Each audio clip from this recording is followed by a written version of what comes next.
In the quiet town of Hexham, in the picturesque landscapes of Northumberland, England, an ordinary garden gave rise to an extraordinary mystery. It began innocently enough in 1971, or perhaps 1972, depending on the account, when two young boys, Colin and Leslie Robson, unearthed a pair of stone heads while digging in the backyard of their family home at 3 Reed Avenue. What followed was a bizarre tale of supernatural phenomena, scientific scrutiny, and unresolved questions, one that continues to intrigue and baffle nearly 50 years later. The heads were peculiar objects, roughly spherical in shape and about the size of a tennis ball, or perhaps a small tangerine, depending on who you ask.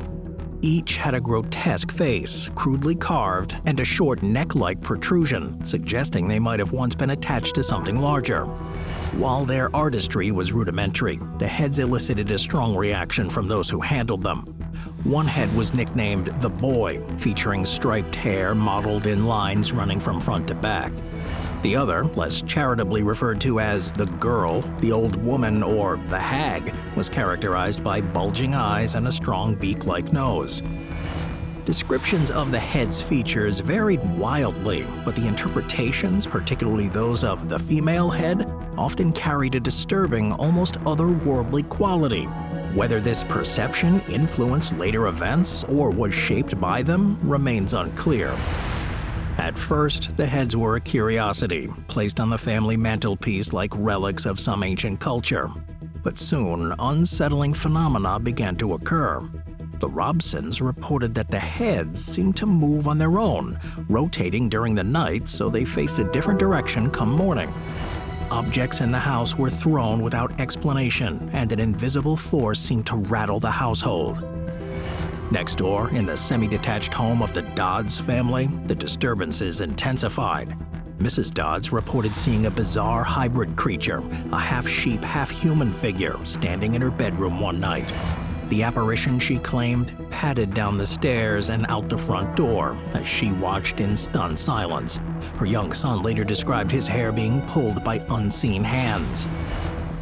These events, dismissed by some as products of imagination or mischief, gained a sinister edge as the word of the heads spread. The local press caught wind of the story, and the small stone heads quickly became the talk of Hexham. The heads soon attracted the attention of experts in archaeology, geology, and the occult. Dr. Anne Ross, a Celtic archaeologist at the University of Southampton, took possession of the heads to study them. Her conclusions were dramatic. The heads, she suggested, could be relics of the Celtic Iron Age, a time when carved heads were revered as symbols of the soul and the supernatural. Similar artifacts had been found near water sources, places of spiritual significance in Celtic tradition. But Dr. Ross's fascination with the Hexham heads turned personal. Not long after bringing them into her home, she claimed to wake one night in terror to see a half-human, half-wolf figure in her doorway. Stooped and about 6 feet tall, the creature disappeared down the corridor before she could react.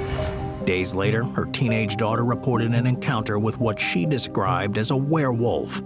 The creature, she said, had leapt from the staircase, vaulted over the banister, and vanished into a music room. Both mother and daughter were left shaken. Adding to the eeriness, Ross also described a cold, oppressive presence in her home and doors that burst open without cause. Troubled by these events, she eventually removed the heads, after which the disturbances ceased. The idea of a werewolf haunting Hexham wasn't as outlandish as it might seem. Locals still spoke of the Hexham wolf, a creature that had terrorized the area in 1904. The beast, thought to be an escaped zoo animal, had slaughtered livestock and eluded capture before being killed by a passing train. Its legacy, however, seemed to linger, entwined now with the saga of the Hexham Heads. Could the heads somehow channel ancient energies or awaken dormant curses?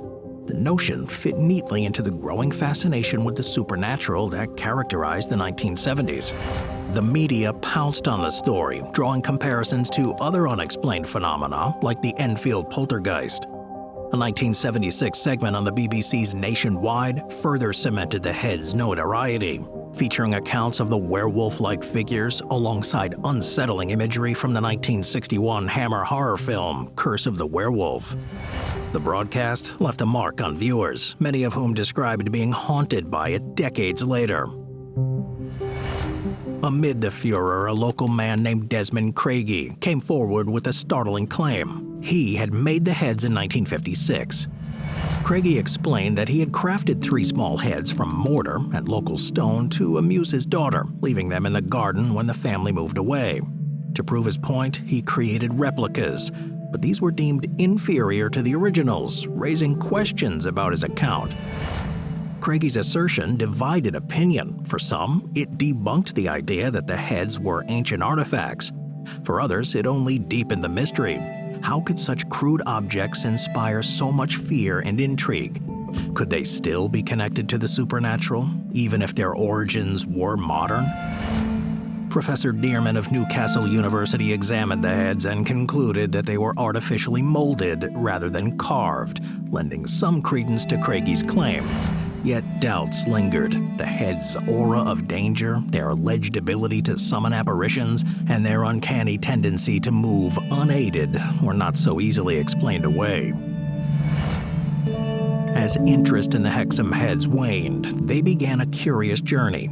Passed between institutions and individuals, including a stint at Newcastle University's Museum of Antiquities, they eventually ended up with a psychic in 1978. From there, the trail goes cold. The heads disappeared, their whereabouts unknown to this day. For some, this loss only adds to their mystique. Were the heads truly cursed? Did their disappearance protect the unwary from their influence? Or were they simply forgotten relics, abandoned to the dusty corners of a garage or storeroom? The story of the Hexham Heads has inspired a wide array of interpretations, from scholarly studies on Celtic symbolism to fictional works exploring their alleged powers. Writers like Paul Screeton and Stephen Brotherston have delved into the case, while musicians like Neil Scriven have used it as inspiration for eerie electronic soundtracks.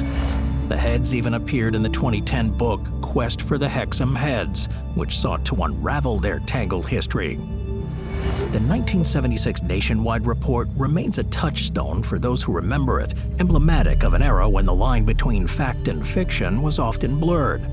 For some, the report's mixture of folklore, pseudoscience, and theatrical horror captured the imagination in a way few stories could. Tony Pollard, now a professor of conflict archaeology, recalls watching the Nationwide segment as a child and being deeply unsettled by it. "The hairs on the back of my neck were standing," he said. "It's fun to think about, but not something I take too seriously. Until the next time I get confronted by a werewolf, obviously." The Hexham Heads may never reveal their secrets. Were they relics imbued with supernatural power? Or were they simply toys, their strange properties born of coincidence and imagination? Perhaps the truth lies somewhere in between. The heads, like so many artifacts of urban folklore, serve as mirrors for our deepest fears and fascinations. They remind us that the line between the mundane and the mysterious is often as thin as a layer of soil, just waiting to be unearthed.